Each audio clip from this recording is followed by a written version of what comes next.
In a bid to address the ongoing volatility in the egg market, the Ministry of Commerce has granted approval for the import of 40.5 million eggs to 7 designated farms. The decision, announced by the ministry's Internal Trade 1 division, aims to stabilize the prices and ensure the availability of this essential commodity. The domestic egg market has witnessed a sharp increase in prices over the past few months, driven by a supply-demand imbalance. The cost of eggs has escalated to a record high, making it unaffordable for many consumers. This crisis has prompted the government to intervene by allowing imports to supplement the local supply.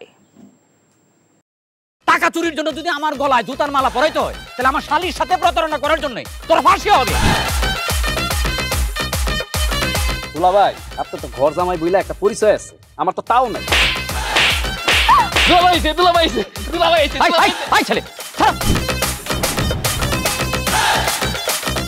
রাজনৈতিক ফ্যামিলির মেয়ে হয়ে ওই কাজ করবে।